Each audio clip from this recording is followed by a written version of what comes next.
Welcome everybody back. This is part 2, episode 55, Circle the Big Podcast. So today we're joined by our hermano, our familia, our compadre, our sponsor. He is the boss.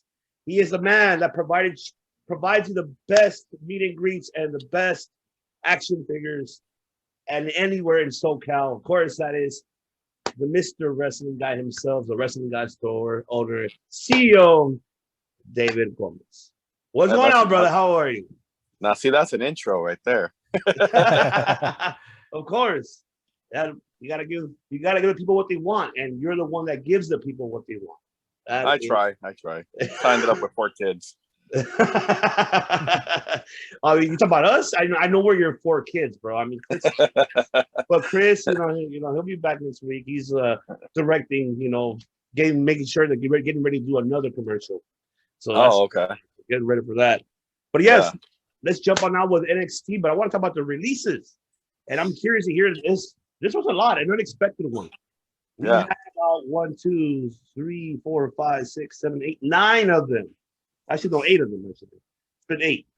So we had Alexander Wolf, Isa Judge, Brandy Lauren, who was, Skylar Story, George Another's girlfriend, Vanessa Bourne, Kavita Devi, Jesselyn Van Duke, and 2 referees, Drake Wirtz and Jake Clemens. And then the last one unexpected was Velveteen Dream. Yeah. I want to get your thoughts, Mr. Gomez. Your thoughts about these releases. Were you in shock? I was probably mostly in shock with Wolf, just because he was on TV the night before. But Duke, I'm kind of a little shocked about too, just because I thought they were gonna. But then again, Ronda Rousey's probably not gonna be on TV, so they probably said, you know what, we're never gonna get to the 4 horsewomen versus the 4 horsewomen. So that's probably why they said, we'll just cut our losses there. And then Velveteen it surprises me, but doesn't surprise me because I think they just were waiting for the right time, and they probably said, you know what, now's a good time, let's get rid of them. All right, Money Mike, your thoughts? Man, I think WWE makes a mistake here. Why? They're releasing all these people at once, and maybe it's a business thing. What do I know, right? Business-wise. But the thing is that I don't know, I feel like it makes them kind of look bad because they just let everybody just go. And I don't know, I don't think it's a good look to be letting a lot of people go at once. So I mean, each person, I feel, has their own different reason as to why they're let go. I heard something about the referee causing, controversy backstage because of his political views and whatnot. I heard that sort of thing. Yeah, Drake Wirtz. Right. And so he got probably let go because of that. I'm just assuming. And there you have people like Wolf that, like he says, was just on TV last night. Why he was let go? And then there's Velveteen Dream, who has been kind of caught up in some trouble, and unfortunately he's let go. I do think that he had a lot of potential. Such great matches from him in NXT, and honestly, it's kind of a shame that we didn't get to see him in the main roster, really, but we'll see. We'll see what he ends up doing in the future. I don't know if an AEW will get him. So, I don't think they would touch him. Yeah, I don't think so either. Yeah. Now with the case going on that hasn't even been dropped, it still has been no conclusion. It's still there, and I think probably maybe because there was enough evidence at the fact that, this is too much evidence, we gotta let you go. I think that's what happened there. I think he fucked up. He fucked up big time. I don't know what the fuck he did, but yeah, you just ruined your career, buddy. Yeah. Ladies and gentlemen, be careful. I think he did. Do not send no pics, man. Don't do that, ladies and gentlemen. I'm just telling you that right now. Don't do selfies. No. Oh, you want to check me out? Look, this is who I am. No, none of that. None of that selfie crap bullshit. Because how me and Mike became friends, though, because I sent him a selfie. That's how it all started. Yeah. I hope you deleted it though. Don't be having it in your hidden folder on your iPhone. Okay. Right? No, it's gonna be hacked, man. The controversy is coming. I'm gonna go into your houses. I'm gonna see the photos printed up on the wall. That's the wall. No, that's on the other side right here.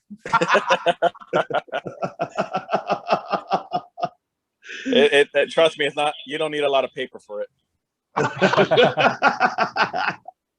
Oh, Matt Callis, your thoughts about these releases? Okay, so it's like it got me really thinking. Like, does WWE always like? I wonder if they bite off more than they can chew with like all their trainees and all their talent. Maybe they get like set like, okay, let's see what we can do with 1,000 people and how many of them out of them who we can make stars. All right, maybe 10 works. All right, everybody, rest of you go home. It's almost like it might as well, you know, if I wonder if WWE is going to be like the American Idol of wrestling sooner or later. Because I mean, they did have tough. I mean, there was Tough Enough, and that was kind of like wrestling American Idol more or less. But I mean, with the numbers coming in and the numbers coming out, and it kind of makes me wonder about how it was back in the old days. Maybe they had like a smaller chunk of, you know, wrestlers to work with, you know, and that's probably why there's so many, like nowadays we see such a bigger indie scene just because of all the people WWE lets go, you know. It's like, oh, and then now there's the whole outside world and, you know, all these other companies that keep coming in. You know, who know, like what if WWE had like a million people working for them? What do you think would happen as a result? Like they would be Amazon in that case. Yeah. That's a lot of, and if they fire more than like 75% of them, that's like a gajillion, you know, indie companies just scattered around North America, you know. So yeah, Go for it. I was gonna say, well, you know, Drake or the referee words. That one wasn't surprising because he was just digging himself in a hole more and more because, you know, I'm sure they warned him about, you know, going on these rants with the NXT. You know, he had an NXT shirt and an NXT cap, and so you kind of get it. You know, they're trying to be. You know, they already have a hard time because the McMahons are you know, they're Donald Trump donors and, you know, and all that. So you can't have somebody wearing an NXT cap and going on this rant and conspiracy theory. Yeah, I agree. And I mean, not only that, I mean, they were going to basically, like, he was kind of being like I guess anti-social racism. And also, he was also, you know, debating about, the kids were not wearing a mask, you know, they're not supposed to be wearing a mask at school. So he made himself known very, very, and missing events for just to go to his kids' classes, to his school districts, and bitch about this. And that's a bad move on your side, buddy. You're not being a hero there. You're being a zero. He just like literally became a zero without a job. And now it's like, who's gonna hire you? Yeah. I don't know. Yeah. I don't think. I also think kind of like it is a bad look for WWE to release so many people during, you know, at once. But I think like even like, you know, AEW sooner or later, I think they'll start cutting people out too, because I think, I mean, yeah, they're trying to have more shows on. I think now they're going on their 4th show in the week or whatever, with the announcement of whatever, I forgot the name of the new show they announced. Rampage. But I'm like, it's cool. Like, I like how they like to try to keep everybody on TV by doing like all these stables, but at the same time, it's like, in my opinion, it's kind of like lazy booking sometimes, because you're just like, okay, let's just put them all in one stable and make something out of this. So I think sooner or later. That's where I disagree. Here we go. And that's where I disagree. Lazy. You call it lazy booking, but I call it more real, more true to life. You know, in wrestling, sometimes in WWE, I should say, sometimes somebody gets beat up and nobody, you know, where are your friends? I'm sure you have some friends in the back. You know, but it makes you hate it's like when Roman. I mean, I get it, because I was like that too, where Roman would beat somebody up, or, you know, or Undertaker. I'll give you a perfect example. Like, you know, when Yokozuna was wrestling the Undertaker at what is it? It was at No Way Out, not No Way Out, In Your House, and you know, they all ganged up on him and they all threw him in the casket. Yeah, you get annoyed, you get frustrated, you get irritated by seeing everybody beat him up, but at the same time, to me, it was like, now looking back at it, I'm like, well, what better way to get this guy hated by, you know, not bringing anybody out? Because it just, I mean, and then you really think about it, not all your friends jump in. How many, come on, let's be honest, friends. How many of us don't have friends that just, they, especially this day and age, ain't not a damn person jumping in to save your ass from a fight. Most of the time they're standing by with the freaking phone recording your ass, get your ass beat. World star. Right? So I get what you're saying about the AEW, but at the same time, I think it's lazy booking. I mean, it's cool. You're getting everybody on TV. I mean, that's cool. That's great. But at the same time, I'm like, how many, it's like watching a freaking gang movie over and over and over and over. It's like, I don't need 20 gangs. Just give me, 3-4 clicks and we'll be good to go. He had the ministry. Undertaker had the ministry, though, right? Like, he had the ministry. Not at that time when Yokozuna buried him. No, not that time.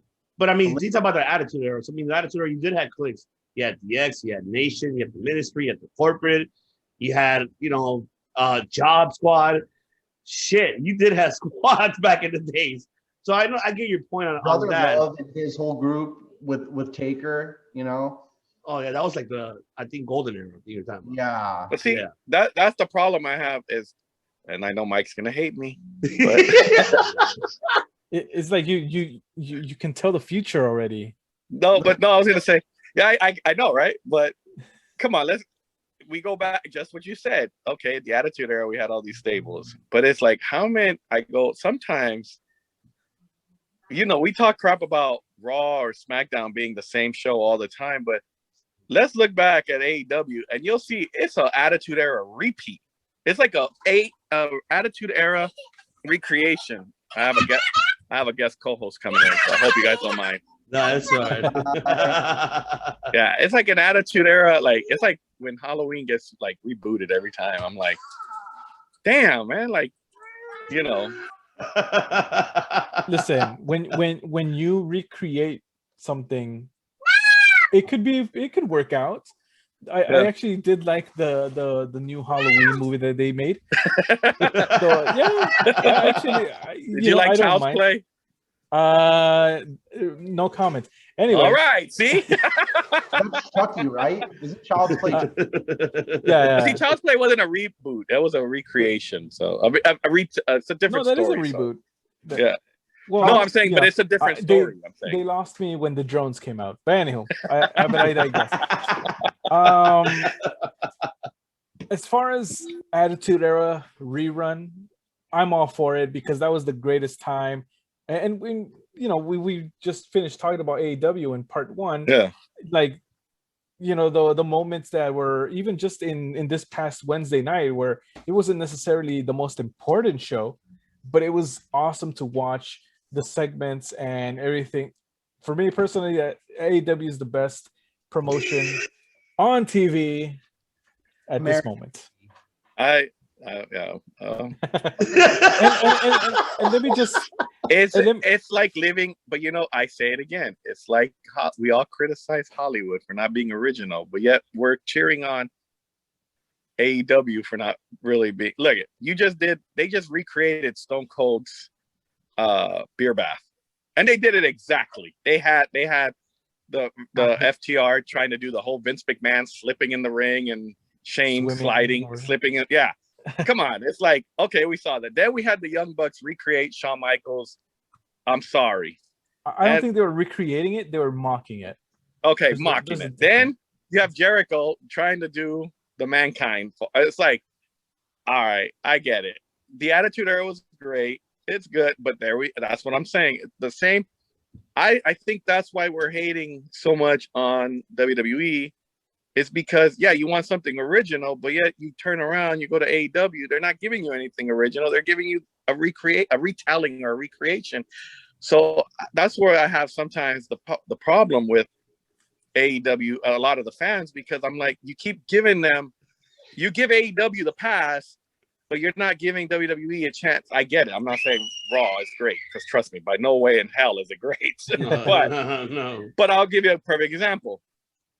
Hangman Page should have been champion by now. And he's not. He's forgotten. Let's be honest. In NXT, had he gone to NXT, he would have been champion. He'd be feuding right now with Karrion Kross. Okay.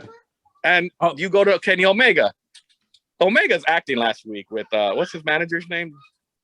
I forgot his manager. Oh, Callis? Don Callis. He's right here. That's Matt Callis. Don Callis. Okay. That whole Omega Callis thing, because what was it? Because Orange Cassidy got knocked out. Which, by the way, that referee, I know I'm gonna get a lot of shit. We knock him out. We knock him out. It's all part of our plan. We don't. No. But I'm saying he knocks him out. He really knocks him out. The referee doesn't even check on Cassidy. She leaves him there for dead. But Omega comes out. He tries to make the best of the segment, but he's like the worst actor in the world. And then I flip it. And I look at Roman, and Roman's doing like the greatest job he's ever done. And I'm like, let's give credit to, Roman. David, and Omega's time on the show. That's all I'm saying. I gotta get going. But I'll say this. I'll leave with this thought that yes, AEW seems to be taking inspiration from or being influenced by I like that the Attitude Era. However, what we're seeing from WWE is an influence, or is very reminiscent of the next or the new generation, or like 1994, 95, 96, where things were kind of at an all-time low. They're looking at an era that was just panned by the audience pretty much. Meanwhile, AEW is trying to bring back the highest time in wrestling. So in that, I prefer AEW's approach more so than WWE's. Well, why wouldn't you give credit to NXT, where they're not doing either one? Please. No, see, I got you on that. See, NXT is not new generation, and they're not trying to recreate the Attitude Era. They're trying to stay on their own course. David, we're not giving them credit. David, to respond to both Mike and to you, is that like Mike says AEW is best on Mike, were you saying best on American television or world television? Is what you meant? The world, baby. The world. For me, I gotta get going. All I'm gonna say is zombies. Hey, all I'm gonna say to Mike is, don't fall on that mat too hard. You might break something. My personal opinion, my personal favorite promotion and the way they book their matches is Pro Wrestling Noah right now. Yeah. And Pro Wrestling Noah, I put them because I followed New Japan, I followed NXT, followed AEW, MLW, and out of all the promotions comparatively, I like their presentation and what they do with colors and what they do with imagery.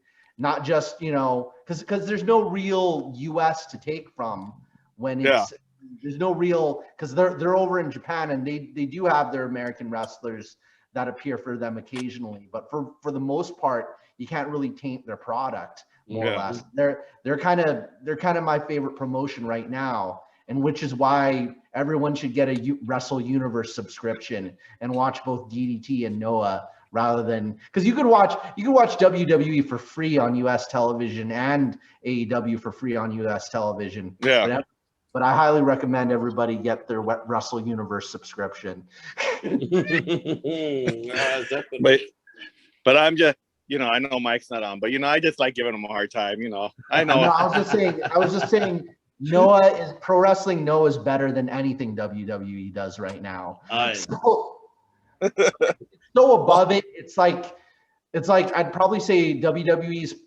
I would include NXT on this too. NXT is probably like a shack on a boat, and Pro Wrestling Noah is a moon off the orbit of Jupiter. That's how far away both of those two are. Oh my god! So that it's so above American wrestling as well. So just anything in the United States. So American wrestling is probably like Mount Everest, and then it's a moon near Pluto or something. Well, I just like, for those fans that tune in, don't take anything I say to Mike personal or AEW. It's my little shtick with him. This is called it's a debate for a reason. That's what it's called. So because debating on professional wrestling, nothing wrong with it. Everybody has their opinions. It is great about it. Yeah, but now, I will watch Noah. I have to watch a couple. Yes, you have to. You know the Great Muta is their champion right now, right? Oh, is he still around? He's still around. He's their current champion. Wow. And he's about to challenge Marufuji sometime at the end of this month, and that's their main event: Marufuji versus Great Muta. Mm-hmm. Wow. That's gonna be interesting. Yeah. He might be facing Kenny Omega because he said he's down to defend his championship in the USA. So I'll have to check it out. All right. Let's move on with NXT now, gentlemen. Let's move on with the opening match. That was Toni Storm defeating Zoe Stark. I can say that match was great. Great opening match. I loved it. Man, that new finisher that Toni Storm has. What the fuck was that? Oh, my God. That's amazing. That was amazing. I loved it. That caught me off guard. If you go back and look at it again, shit, it was like a flip and then like a DDT, like out of the blue. Like, that's kudos to Toni Storm with that move. I'm guaranteed it has to be a Stardom move or a Joshi Pro Wrestling move. That's a fact. Because if you go back and look at that, Jesus. But I loved it. I love the storyline. I have a feeling this is going to be a rivalry. That's going to be like maybe like 1-2 more. But then we did see Frank and Monet coming out. Of course, we don't know what her intentions are. It's either Toni or either Zoe Stark. We don't know yet. So I'll go to you, Mr. Gomez. Your thoughts on this opening match? Oh, that opening match is I mean, NXT doesn't disappoint with opening. I know for sure. I mean, I think they take, from what I can tell, they always take the opening match very seriously. And that's where I go back to, like, it's so funny because you can watch Monday Night Raw and then you watch NXT the next day and you're like, how the hell are these two shows so different? And, I think NXT focuses more on the in-ring, and I think it was a great opening, as usual, at least by NXT, always putting on a great opener. And I thought Toni Storm busting out her new finisher was freaking, it was ridiculous in a good way. Right? Yeah. I've never seen that. I don't know. I've never seen anybody do that move. So it was like, just amazing to me. Oh, yeah. According to the description, it's like a DDT and a judo throw, a little bit combined. Yeah, that's what it looked like a judo throw DDT. Like she caught her like right in the air and then it's DDT. Like after that throw. That was amazing. It was amazing. They have great chemistry together, so I think that rivalry will go for a while. Oh yeah, and I'm proud of Zoe Stark. She's a fellow West Coast alumni, from Future Stars of Wrestling, Championship Wrestling from Hollywood. I mean, she was known on Les States of Ryan, so hell yeah. I'm happy for her that she's getting her spotlight, and you can tell, man, Dave giving her the big spotlight. Her, give her being the debut match against Saray, it just being then already facing Io Shirai, and now in the storyline with Toni Storm. Hell yeah, I'm really happy for her. She deserves it. Yeah, and then when she gets that big win, I mean, like I'm pretty sure they're building towards it, so it'll be fun to see for her. Oh yeah, definitely. All right, and then I want to go ahead and move on with. We did see the Legado del Fantasma being challenged. I mean, they challenged Timothy Thatcher and Ciampa, so that was interesting to see. And then we'll get to that match. But then after that, we did see that Jake Atlas and Cameron Grimes. I did not expect that.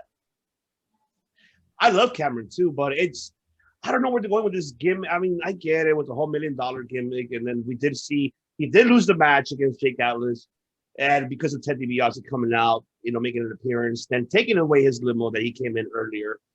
I mean, I don't know what I feel bad because Cameron Grimes, who used to be known as Trevor Lee, was a great fucking athlete in PWG and Impact. He's done it all. And to see him in this gimmick, I like it at first, but I'm hoping that Ted becomes his manager and takes him to the higher levels. I wouldn't mind seeing that. So do you agree with that or not? It's a wild goose chase because he's like, "Oh, you will never be the $1 million man." I'm like, "What?" they gotta quit it with the goose chase and deliver. Yeah, I think they will. I think they'll deliver. I think it's just I like Cameron. I think he's good. I feel he's more important now than he's been before in NXT. I think in NXT he was just like, he was like this, I don't know, weird gimmick, comes out with the little hat and then he comes out with the the little vest or whatever. And now at least he's funny. He's got more personality, which I think, again, I go back to one of the problems in wrestling, which is like a lot of the wrestlers we don't connect with because they don't have personality. Mm-hmm. So I think that's helping Cameron. So I agree with you. I think he should maybe be managed by Ted DiBiase, and DiBiase should kind of take him to the level where he needs to be. And, maybe, I don't know if we'll see the $1 million belt again, maybe bring it back for him. Yeah, that could be, maybe that could be the one what they're trying to do. Maybe make it in fruition. Yeah. I don't know. That's a big mystery right there. I'm looking forward to that. Yeah, I think they're on to something. I just think, is it taking a little longer? Yeah, but I mean, it's funny. They're funny little vignettes, so it's cool. Definitely. And then we do see we pretty much see that little segment, the Candice LeRae and Indy Hartwell at the massage. Of course, Dexter Lumis being there, trying to massage Indy while she's supposed to, have the cucumbers in her eyes. And then, it was a loser and he's all heartbroken. Then next thing you know, Candice was like, when her credit card declined, I'm like, well, you purchased flowers, chocolates. I'm like, Indy, he still loves me. I'm like, oh my God. Talk to me about the storyline, man. Where are they gonna go with this?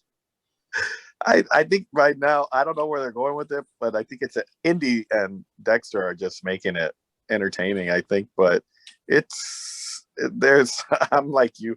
It's entertaining, but at the same time, I'm like, how is this story gonna end? I'm guessing it's gonna lead to the split between Indy and Candice, but I don't know how Indy benefits from the split. So that's what's interesting to me, because I think she's good, but she still needs some work. So maybe that's why they're kind of like extending it, maybe. Yeah. Do you feel the same way, Matt Callis, with that segment storyline? I don't know, with the Lovebirds. Are they going to split them up, or what's going to happen with this? If we get lucky, there might be a scene where, they're on a park bench and then just out from behind, like.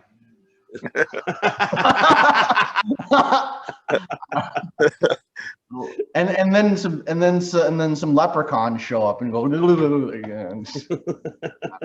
Yeah, I think they're trying.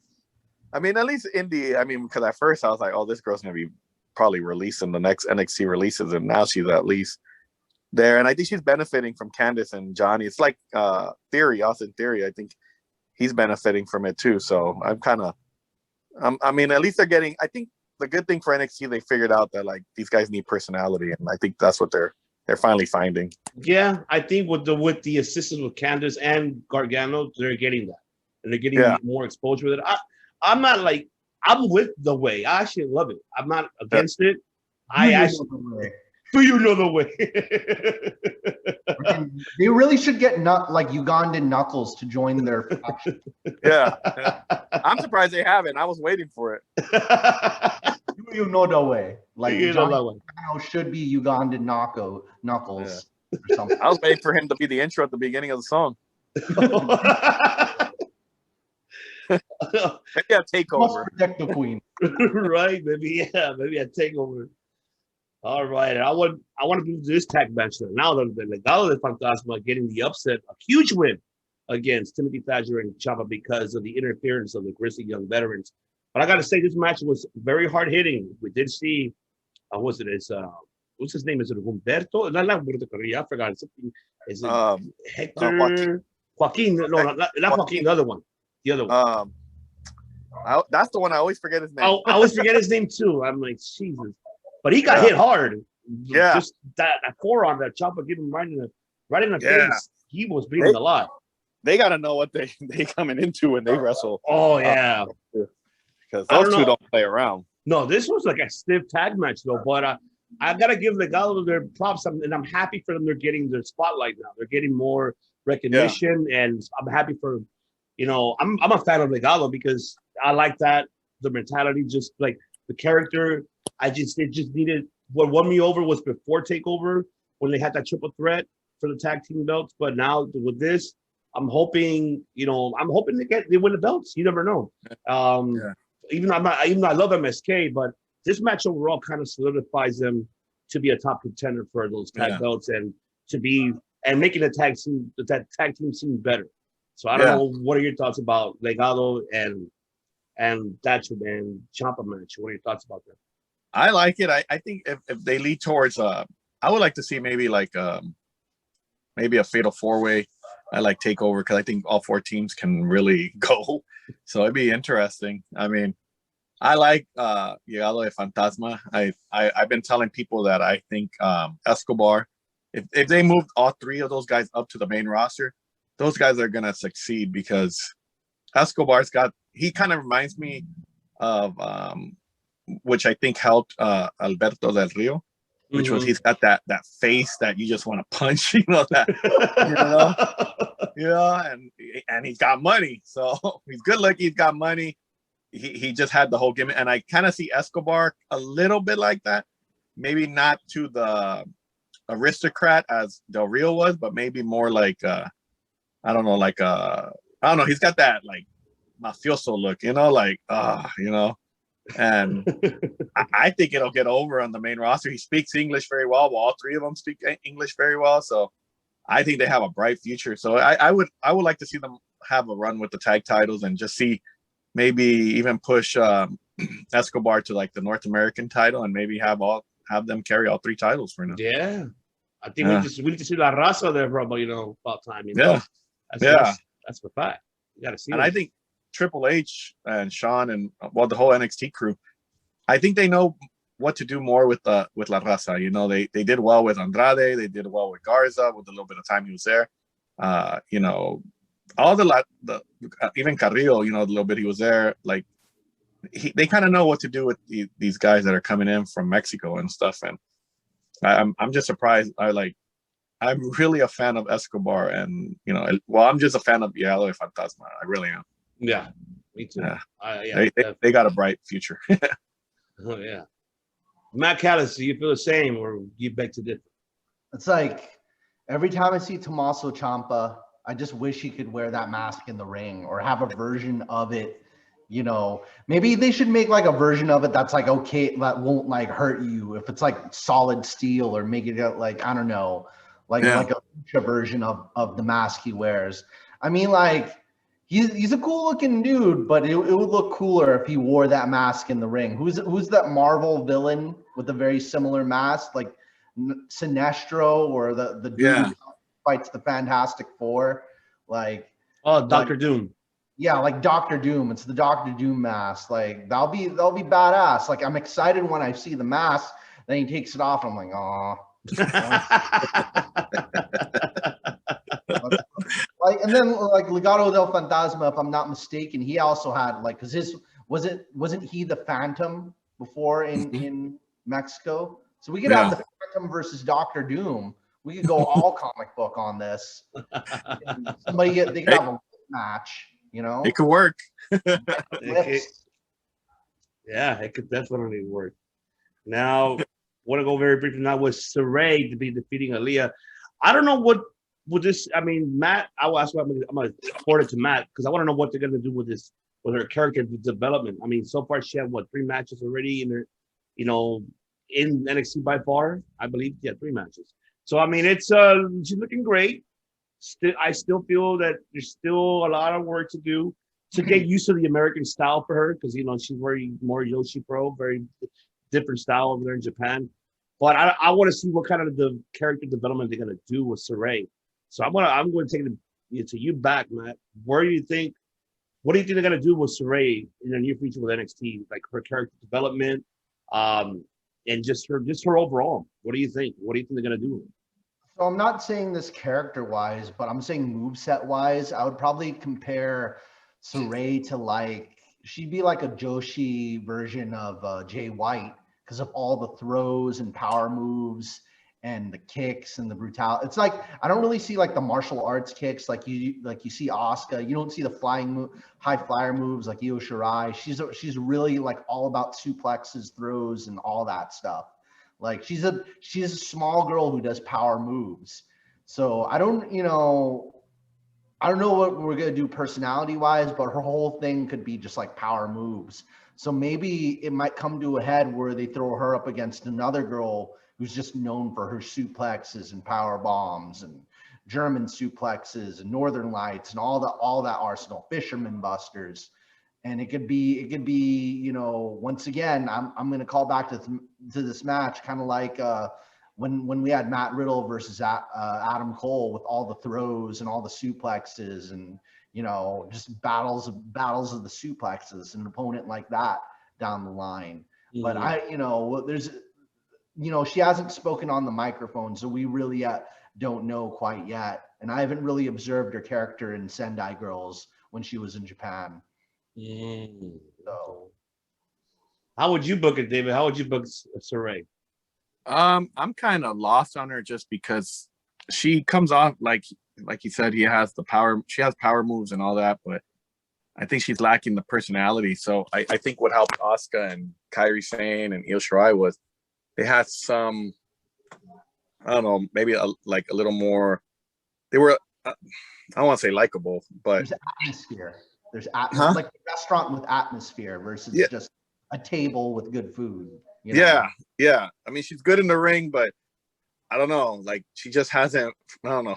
Like, I think she's just struggling to find herself still. And hopefully, I think once she does, she'll be good. I like the way she's in the ring. She's very stiff and very good, like with the German suplex, the power moves.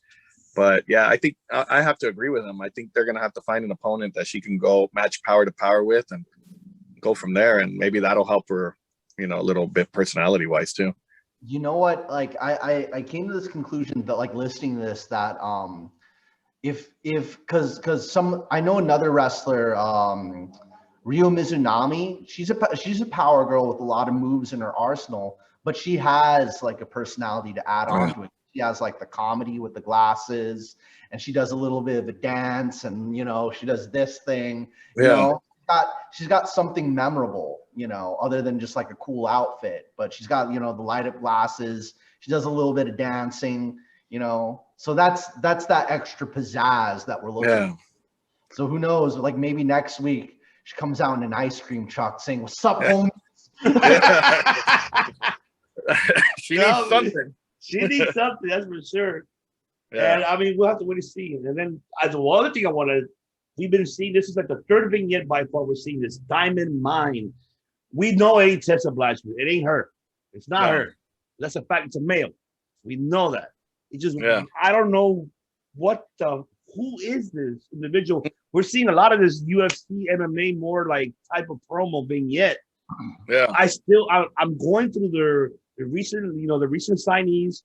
I don't see anyone that fits that character. I don't know who could this be. Do you have a clue? Do you feel, who do you think this person could be? I think maybe it's the little Brock Lesnar. All right, that's what we were saying last time. We said that last time. It could be that. What's his name? What's his name? Is it like Peter Bordeaux, something like that. Bordeaux, right? Yeah. They just take you for a ride, and it's LeBron James just out of nowhere. It could be. Yeah, I mean, I don't know. I want to say it's another click, but who knows? No, it's Elon Musk on a hoverboard. I believe it. He's the Diamond Mine. Yeah, he'll just show up. It's like, hey, I'm on SNL. I could be on wrestling too. I mean, why not? Saw Bad Baby. Like, who else? I'm Bad Bunny. Who else we're gonna see? Like, come on. Yeah. Maybe it's Bad Bunny's new group. They're gonna get the Catch Me Outside girl probably not. You gotta catch me outside. Don't do that to me, please. All right, now I'm other curious. Now we get to see Hit Row make their debut. Now we're gonna see that. We saw Ashanti Adonis and Top Dollar beating two veterans. Okay, this is where I'm kind of upset because you really, Tony Nese really, and Ari Daivari, like I feel bad for them, honestly. Like now they're jobbers now. What's with that? Like why? Why does it need to? No, especially to two young upcoming stars. We know Top Dollar, of course. He's your treasure finder. Was always finding treasure for Stephanie and Triple H. Yeah, Ashanti Adonis. I mean, I'm not too much familiar with him, but I'm trying to get to know him a little bit more. But I mean, don't get me wrong. I like the group. The faction. I'm intrigued because it's something different. Because I'm happy about it, but I wish they could have just got some local indie guys. No disrespect to the independent scene out there, but someone local, not so Tony Nese and Daivari. What the fuck, man? People. Maybe they're on their way out. I think they might be cut. Newbies who need in-ring experience, but I'll say this about Hit Row. I still am not over when he caught him. It's like, you must be out your damn mind. That's like I don't like that's like the funniest gag ever. Like that was the most unintentionally funny thing I've seen on NXT in my life. And I wish I could see that. Like I wish they could make memes out of that. Just suddenly like somebody jumps off a building, it's like, I want to end it all. You must be out your damn mind. Like yeah. No, I'm with you on Nese and Daivari. I wish they would get better, but maybe Nese's contract's coming up and they know they're not going to re-sign him, and maybe Daivari's the same thing. Yeah, but I mean, how do you like Hit Row though? I like Hit Row. I think they're funny. They're good. If you don't them, you must be out your damn mind. Yeah, I don't want him to catch me. I don't want him to catch me outside. They're good. I think. I don't know. I think they'll help. What's his name? Swerve. Yeah. So I think but then again, see, like Swerve, I also thought like, why is he a jobber? And then all of a sudden now he's got like this, this push. So maybe that's the same thing that's gonna happen with Nese. Maybe they're just gonna, maybe job him out a little bit and then, build them back up. Yeah, I hope so. But I mean, with Hit Row, I like the faction. I now want to see the girl. What's her name? I forgot her name. Yeah. What was it? Shit, I forgot her name. But I want to see her now in action. And I'm curious to see her. That's the next one I'm curious to see and how she's gonna develop in the ring. But this is for me. I think it's not a bad faction. I think they could do something. They could go something far with this. Yeah. I have a feeling. I know I'm jumping the gun very soon. Leon Ruff is gonna end up joining that faction. Yeah, I think so too. I think and join him. Yeah, if he can't beat him, join him. I think he's gonna end up joining. Damn mind. Because you're out of your damn mind, that's for sure. Yeah. All right, and then the main event of the evening, of course, we do have the steel cage match for the North American title. Bronson Reed becoming now the North American champion, defeating Johnny Gargano. Kind of wish this match would have given a little bit more longer TV time. I felt it seemed a little rushed. Yeah, if you notice, it was kind of rushed. That main event was so rushed quick, just to be the finish. And I'm like, damn. Yeah, right? I mean, but I was happy. Congratulations to Bronson Reed, by the way. Great up. You deserved that win. I think it's about that time because he needed that push. And I kind of wish it wasn't on a takeover. He should have gotten it on a takeover. Yeah. And because it would have been a longer match, the story would have been built better. Because it's your last chance. That's it, you no more title shot back in the back of the line. But I like this. So now the question is, should they continue with this rivalry, or who should be next in line for that North American title? So I think they should continue the rivalry, but what I would like to see is maybe one more match with Gargano. He beats Gargano, and then have like Austin Theory be the guy that ends up knocking him off for the title, and then have Gargano kind of be jealous, like happy at first, but always giving him like that little jealous stare.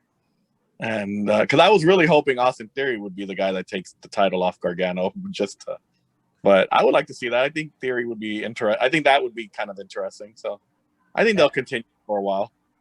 Yeah, you know what? You're absolutely right. I think I can see that because remind you, the Theory and Bronson, they have a rivalry back in Evolve. It goes back to Evolve days. So yeah, I think that's book it. That's right. I would book it. Yeah, Matt Callis and mine. So I gotta say that since this is Johnny Gargano, you know, they should have a Sonic the Hedgehog match because do you know the way? Like, I'm pretty sure at this point Bronson Reed knows the way. He knows the way. But okay, I want to quote Sylvester Stallone like on what he said when he was filming The Expendables. And you know, people will say wrestling real, wrestling fake. Is it work? Is it shoot? Is it staged? Is it fake? One thing you cannot fake, no matter what, is gravity. Bronson Reed, you know, is a big guy, and that finishing spot, Bronson Reed landing his whole body, that big splash on Gargano. You can't fake that. No. Gargano has to. I don't. You know, my heart goes out to you, Gargano. I don't know how much of that weight you felt on your body, but that's a lot of weight to feel on you. I mean, I don't know how much training can you have to prevent damage. 200 plus 300 plus pound man landing on you. Yeah. I don't know any amount of training that could protect you from something like that. I have no idea. I have no idea. I mean, he should be glad that ain't Yokozuna. Rest in peace. Not hating on Yokozuna because he's heavier. Imagine a bonsai drop from him. Jesus, that's a wrap. Muscle weighs more than fat, just to remember. Yeah, that's true. That is very true. So that's more like a solid brick compared to a sack of rice. Like a very, very different types of densities. You know, if somebody drops a block of concrete on you, that's going to hurt more than a bag of whatever, a bag of liquid. You know, the power of science, gravity. We're getting scientific on Circle of Debate, folks. There you go. Watch out, Bill Nye. Not Bill Nye. No, we had Don Callis or Matt Callis. Sorry. Yeah, I fly helicopters for Kenny Omega in Canada.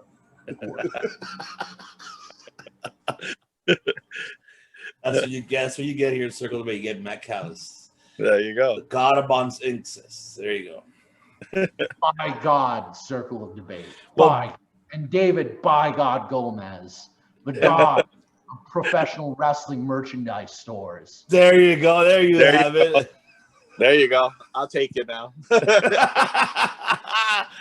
But by God, can you take WWE what they've done in WrestleMania Backlash? What the fuck? Okay. I'm going to say this right now because I want to hear your 2 cents. Okay. I went back. Okay. One thing I will say history was made. A father and son tag team champions. That's one thing I can say is a positive note. I'm happy for Dominic and Ray becoming I'm pretty sure Ray probably will retire after this. I mean, you know what? I already accomplished what I wanted to do. Now be a tag team champion with my son. Now I can fully retire and just say, fine, you take over, son. Now go on and be, build your future up in singles competition. I feel maybe that could be the route that Mysterio is going. We have to wait. Let's see. Maybe you could just be a manager for Dominic at the end, either way. And which I would love to see that in the future. Yeah. But the downfall. Oh, actually, hold on. I'm not done with the positive notes. You know what? I'll take back. Roman Reigns still wrestled with Cesaro because Cesaro took him to school. Yeah. And yes, Cesaro and Roman, I even though, like I said, I'm not in a personal level, but on a business of Roman, I'm not a fan. I'm a Cesaro, but I saw him wrestle for the first time. Actual professional wrestling match that we saw, courtesy of Cesaro. Yeah. So I was, and I'm hoping that story continues, but it looks like it's not. Might be a triple threat. And I was Seth Rollins involved. We don't know. Is he going to go face? Is he going to stay heel versus heel? I don't know. So those are the two positive ones I could give. The negative one is, why the fuck do you gonna include zombies on the lumberjack? Why are you gonna do that? Why? It looks bad on. Look, I think it doesn't matter for Miz because Miz is a star overall. He's done by far the worst segments, the worst anything he's done by the worst. But you got to give a credit what's due for the Miz. He's a two-time Grand Slam champion. So kudos to him. The bad part it looks for Damian Priest.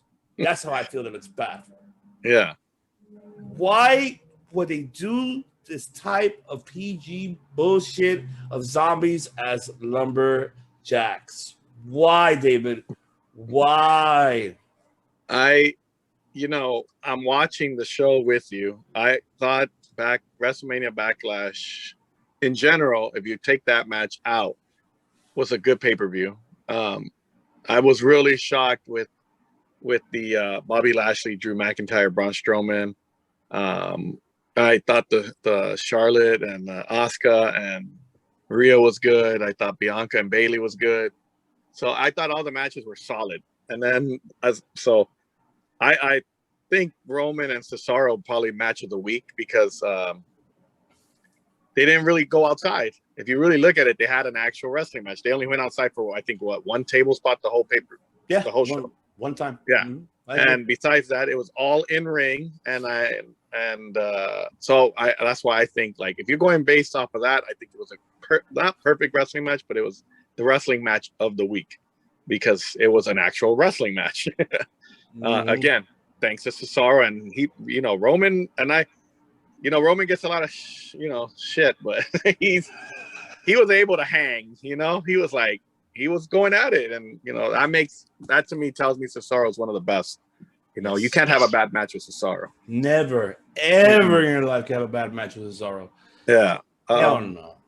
But the zombies, I agree. I was watching it, and I was like, what in the hell is this? And I felt bad for Damian Priest, and I felt bad for Miz, and Morrison, it was funny. And I thought at first when it was going to be a joke, like Morrison is saying things, and then when they made them the lumberjacks, I'm like, okay. But as a store owner, the very next day, a customer came in, and his son had watched the pay-per-view, and his son loved the zombie segment. Oh my God. And my kids, and I started thinking, you know what? My son loved the zombie segment.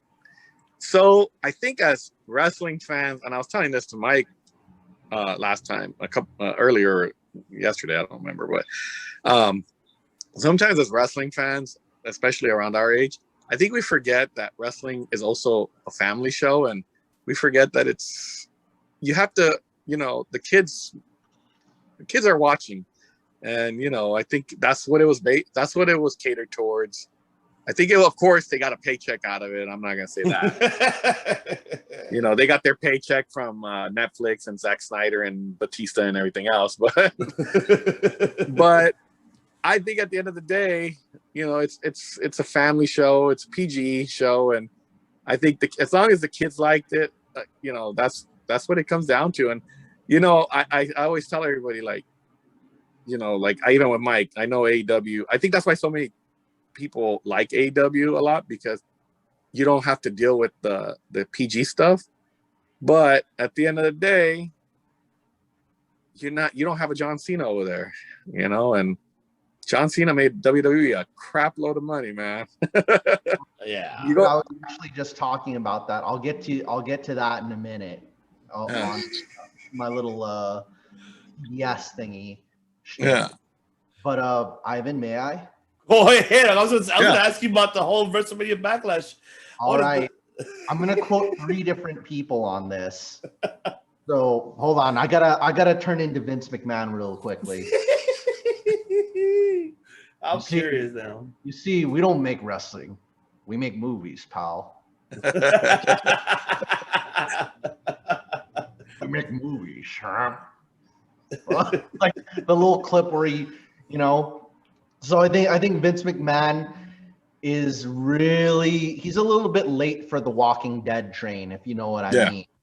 You know, I don't watch the show. I just looked it up right now. Like, wow, Walking Dead is still going on. But I you know, to be honest, I don't think, like, I haven't been following that fandom, but I don't think it's as popular as it was. You know, yeah, like if WWE wants to become the Walking Dead and go to Comic-Con, they might as well just produce a Walking Dead show. We make movies, pal.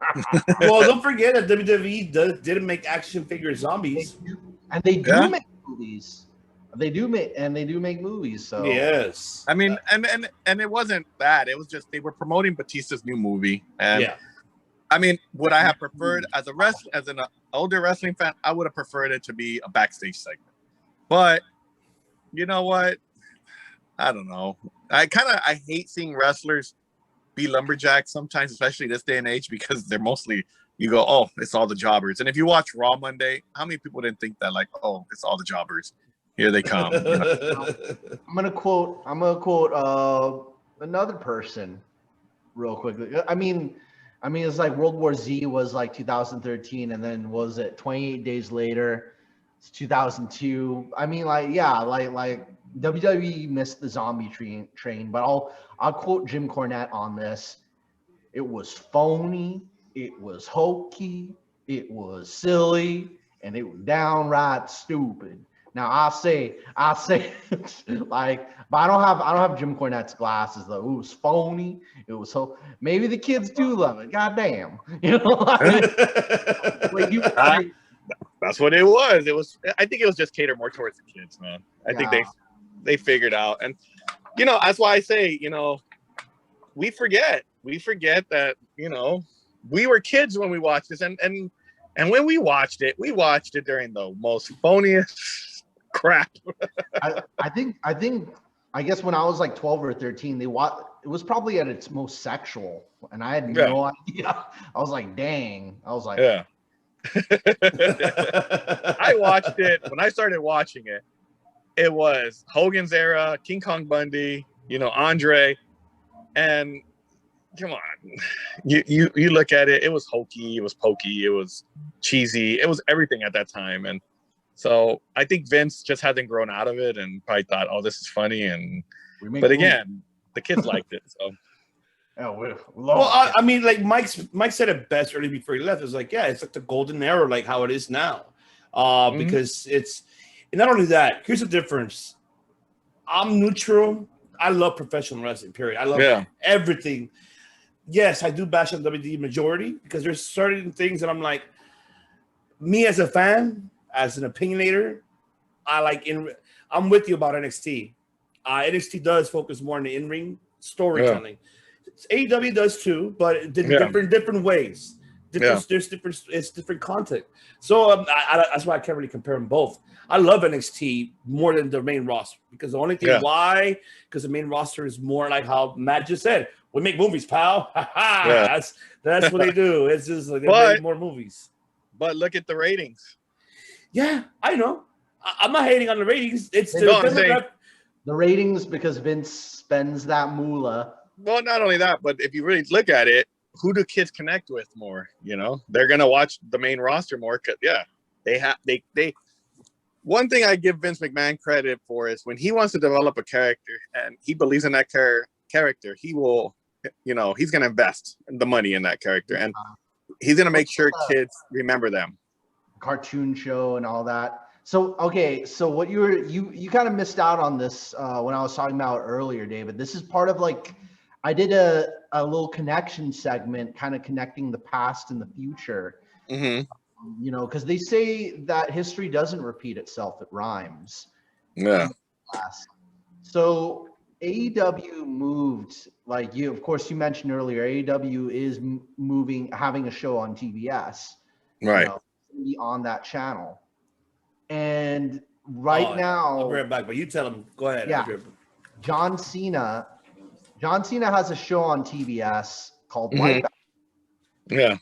See, this is they're on the same channel.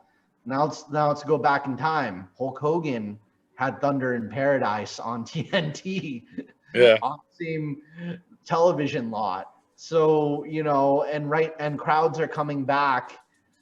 I'm thinking if I was in John Cena's shoes, if I want to make a big impact, I'd probably do it on Rampage. And because Rampage, I'm guessing would like if it's gonna be like their SmackDown, that would be like the perfect place for me to make history. I could be the first person, the kind of main event or make that big impact on the first episode of Rampage, so everybody remembers it. You know, I mean, Hulk Hogan, everybody already knew. Like, if I'm not mistaken, I was pretty young in 1994. I kind of went back in time and watched the video. But Hulk Hogan was rolling through Disney World with Eric Bischoff and Mean Gene, and he has Mickey Mouse, and he's in a convertible. He's like rolling down like Epcot Center, waving to all the kids like the Queen in Disney World. Like Hulk Hogan's like, "What's up, everybody? I'm coming to Disney. I'm coming to WCW. Hi, everybody!" Like, and he's got Mickey Mouse right next to him. You know, so, you know, I don't like. Do you think history is going to repeat itself? It's going to rhyme in a ways because it seems to be pointing that direction. I think that TBS is going to try to somehow get Cena on there, or they're going to try to use him to advertise the show, because they're going to be like, okay, Cena's going to get these kids to watch his show Wipeout, and then if they advertise Dynamite on TBS and Rampage on TBS, they're going to be like, oh, well, Cena might show up. I don't know. I honestly think, I don't know if Cena would leave WWE. He seems pretty happy compared to what Hogan seemed. Yeah, back in '94. Yeah, like, we don't have the steroids trial going on like in '94. So I think Vince might pull something where he puts Cena on that SmackDown that night, on the first night, just to prove he's a WWE guy. Yeah, flip it around. You'll give him a gift of $100 million or something. Yeah, and I mean, I get it. I mean, and then when his show comes on, his show, it's going to be an HBO show. So, I mean, I think TBS feels like, you know, and TBS and HBO, they're all owned by the same people. So, so maybe they think, oh, we'll be able to tie Cena in somehow. But I think Vince is a smart guy, and he's not going to let history repeat itself. I mean, if it does, that's the shot that AEW needs in the arm. Which the biggest question now for you, because, and here's why, and this is why I'm going to ask. Because, by the way, remember, shop at the Wrestling Guy store. There you go. Where is your Vato going? Is he staying or is he going to AEW? I think he already left, though, didn't he? He's a free agent. Yeah. I think he's going to. It's a tough one. I mean, I was looking at it as a fan, as a Daniel Bryan fan, WWE fan. I would want Daniel Bryan to stay there. I would like to see him in NXT because I think he has more challengers than NXT. Oh, yeah. I would like to see him, if he wants a part-time, I would like to see him do Raw, just because I heard he was helping write SmackDown. So he might help Raw turn the ratings around a little bit. But as a Daniel Bryan WWE fan, as a Daniel Bryan fan in general, I wouldn't want to see him sign anywhere. I would rather him do little stints everywhere. So maybe do like, you know what, I'm going to do an AEW match against Omega. All right, I'm done. I wrestled Omega. Oh, maybe Omega, maybe do a tag match with the Bucks, and then, you know, take off and then go to Impact, do a couple matches there, do Ring of Honor, do a couple matches there. What is doing right now. Yeah. Even New Japan, you know, once the, you know, pandemic's it's better, you know, jump over to New Japan, do a couple of dream matches over there. And then ultimately, I would say like maybe do a 1 year like world tour and then come back to WWE and retire. I'm with you on that. I still think the best way to do it for Daniel Bryan, him bringing back to, you know, the American Dragon, like just bringing it back and just going all full out. Bringing back the mutilation lock again that Shotzi Blackheart uses. Like for him to just go all out again and freelance everywhere and retire the way how he wants to, how you said it. I'm with you. Ended in WWE, why not? Yeah. I think that kind of like what Chris Jericho did too, which I think ultimately Chris Jericho will be back in WWE. He'll get into the Hall of Fame, and that'll be the end of his career. Oh yeah, definitely. I mean, it's gonna happen. It's gonna happen. But Daniel Bryan's in a tough situation because he is married to one of the Bellas, and that's where like it comes in play. It's either your career or your family. Yeah, that's the biggest question. I'll say Daniel Bryan's heart, or Bryan Danielson's heart, is with Ring of Honor. Because of all the history he has with them. And then there's also, he's done some stuff with Pro Wrestling Noah. And one of my favorite matches I always tell everybody to check out, Bryan Danielson versus Naomichi Marufuji. Great match, by the way. Yeah. And who is a mainstay of Pro Wrestling Noah. So that's a very likely place for him to go, or at least do a stint in. Yeah. So. And I could see that happening. What I could also see is WWE saying, hey, we're going to sign you. We're going to re-sign you. Don't touch AEW. We'll let you do maybe, we'll let you be under contract, and we'll let you do a couple matches in New Japan. We'll let you do a couple matches for MLW. We'll let you do a couple matches for Pro Wrestling Noah. And then, and then you come back and, you do matches with us. I could see something like that where I think there's only a couple wrestlers that I think would make a big difference and help AEW, and that's John Cena, Roman Reigns, Randy Orton. And I have to say, I think Daniel Bryan's the other one. Those are probably the four. I mean, Undertaker, yeah, but somebody that's going to go for a while, it would have to be those four, I think. Like, Cena can do another, 3 years, 4 years. I tell everybody the biggest the biggest main event that you could possibly make happen right now in the world of wrestling, it's probably equivalent to how Hogan and Rock was huge for its day. I'm saying right now it's Cena versus Omega. Yeah. It's kind of the biggest one, just because it's two very opposite worlds. Yeah. It's funny that Roman's name is not involved, but I'm with you. Cena and Omega is better off than Roman. I think Cena Omega for the name value, because Cena's established such a name. But I think if you're going now, I think that would be Rock and Hogan kind of thing, like you said. Yeah. But I think if you're going I don't know who I want to compare it to, but if you're doing a Stone Cold Rock kind of thing, then I would have to go with Omega and Roman. A lot of people are saying Omega and Roman on Twitter, but I think right now Roman is just so deep in it. But that would be, when I was also saying history repeating itself and rhyming, I'd say another kind of comparison to similar events is like Bret Hart and CM Punk. You know, the leaving the son running away from home and then kind of coming back to dad. The big, controversial fight he had with his father, it's kind of like with Vince in the father position. So who knows if Cena's going to be like the second Hogan, just kind of like CM Punk was the second Bret Hart in one way or another, Yeah. I also think, mentioning CM Punk, I think he's the guy too that can really change the landscape right now. I think if he were to sign for WWE and they use him right, he could be big, especially against Roman Reigns right now.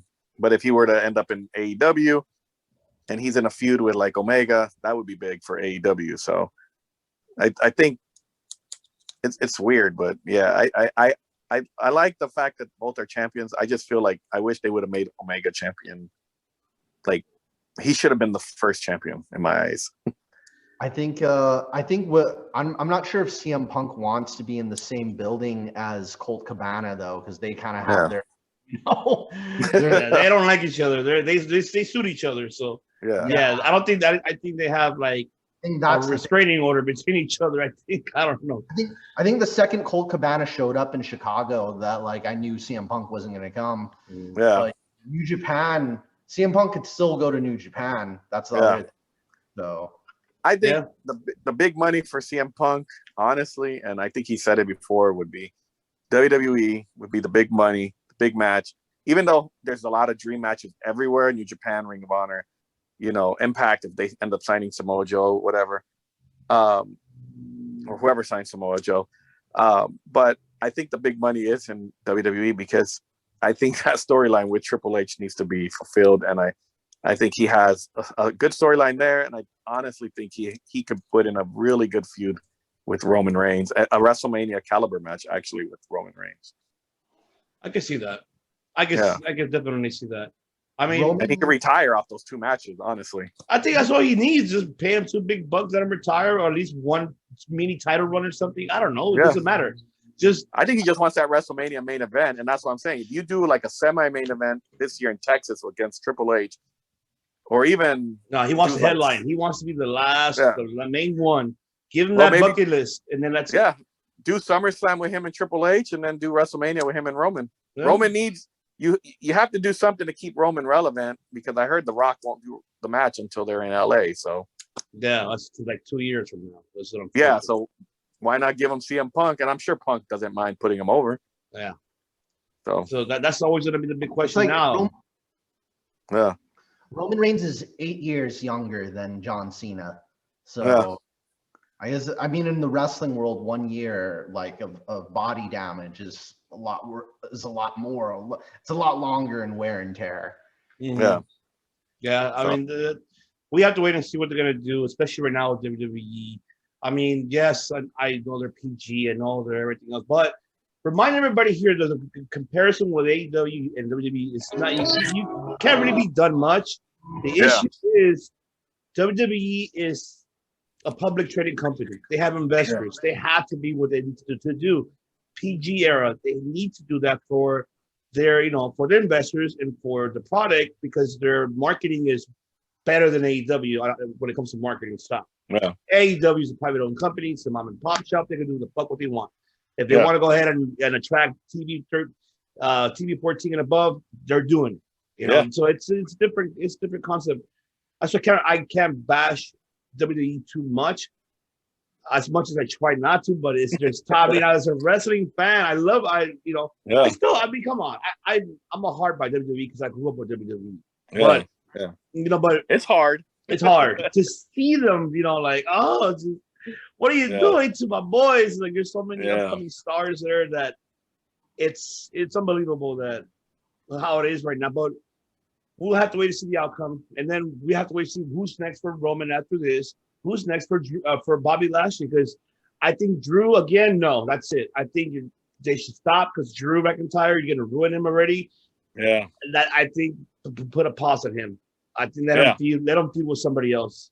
Yeah, they really do. I would say maybe once Braun comes back from injury, let him go back with Braun. Build up this Kofi Kingston storyline if you need to, and then I don't know what the story is with Keith Lee, but if you can build up Keith Lee for SummerSlam, there you go. You have Keith Lee against Bobby Lashley, SummerSlam, and I mean the story's right there. So I'm with you. I just think, honestly, I think the problem is I think Vince is still a genius. I just think he just doesn't know the new generation of guys. Kind of like we said, like Mike hit a good point, which was it is the new generation with Shawn and Brett. And if you look at the problems he had then, he didn't know, he really didn't know how to book these guys because they were smaller. Mm-hmm. I gotta say, I'll say this: Keith Lee want to be with me and be a tree and be the lead and be the DV with Keith Lee. You want to read? I'll be your tree. My tree, Lee. There you have it. I don't have a big branch, but I'll be the tree. Butter ghee. My branch is more like a little, I don't know, little leaf. It won't be a tree. It'll be a little plant. Just be It'll be a bonsai tree, bro. Yeah, there you go. My wife cuts it off all the time. Rhyme on Circle of Debate. We rhyme. That's right. And we're not afraid to be. We're not shy. We have to. There you go. Well, there you go, ladies and gentlemen. We're here to say yes, good night, a good day, wherever you're watching around the world. To our audio platform listeners, for people from India to Switzerland to Germany to the UK, all over the world. Thank you very much for listening on Spotify, Apple Podcasts, Podbean, Spreaker, any audio platform for listening to us. We appreciate you guys very much. I also want to appreciate, of course, the man of the hour, on the hour, every hour, because he is the man that brings you all the action figures. By God, say it, Matt. You got to say it. You said it earlier. You got to say it, Matt. By David, by God, go, man. God, professional wrestling merchandise stores. There you go. Next level consciousness. You know, just for that, I'll be your tree and your plant. Keith Lee, but Keith Lee's got to be there with us, being trees. We'll be trees in the wind. Done deal. That's right. And just leave me in front of Mandy. Go ahead. And let trees. Trees. That's all you got to do. Be a tree with Keith Lee.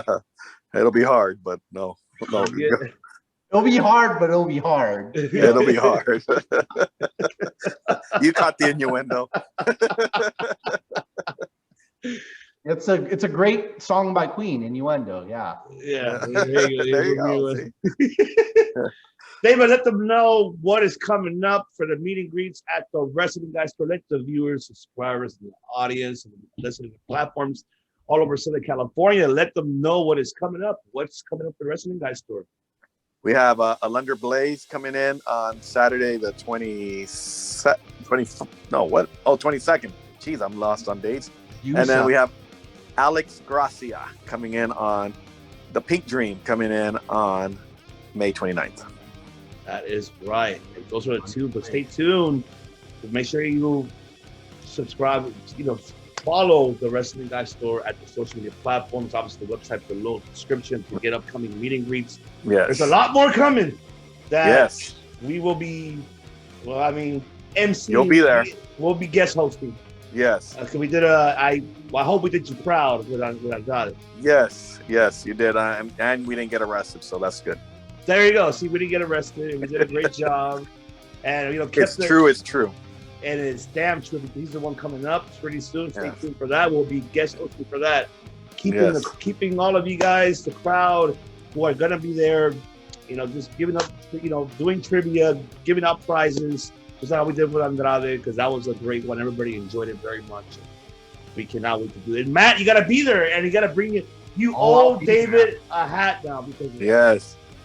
I'm a later evening fella nowadays. Oh, I don't mind. I'm a late evening guy too, but that's how I ended up with 4 kids. I'm a midnight roller.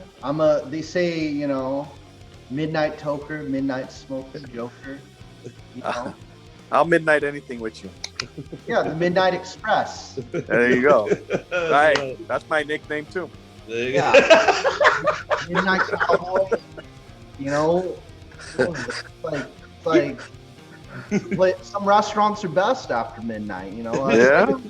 Torrance isn't that far from Highland Park. That's all I'm saying. So many great places open past 3. Yeah.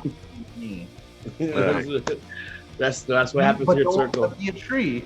That's like there's so many rhymes here, ladies and gentlemen. So many rhymes. Yes. Well, once again, everyone, thank you so much for tuning in here, episode 55, part 2.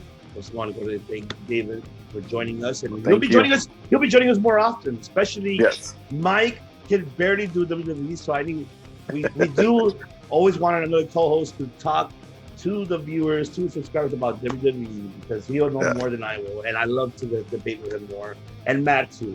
So we're just having a fun time. I love Mike, so Mr. AEW. That's right. We all love him.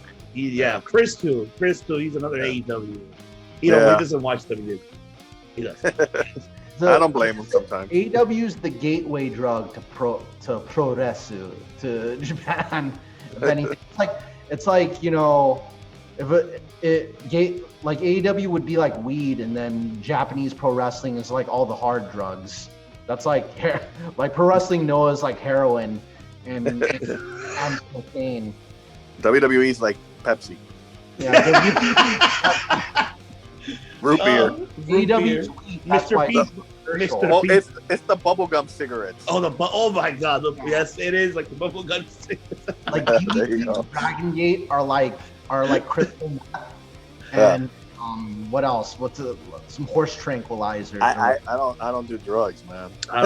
We're drug free here, Circle Debate. I'm CM Punk, you know. Oh, we're not Japanese wrestling free. I'm an addict of Japanese wrestling. They had to take me to rehab and make me watch episodes of Friends as there's something really, you know, what's the opposite of Japanese wrestling? Like you know, like playing fiddly sticks, tiddlywinks. Yeah. Playing. You gotta make me watch. Ball that goes in the circle.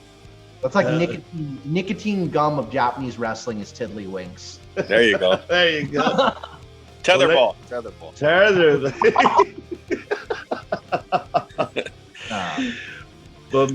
And that note, I'm gonna let Matt finish it off. Matt Callis, what do we do here at Circle Debate Podcast? We don't just make wrestling here. We make history. We make history.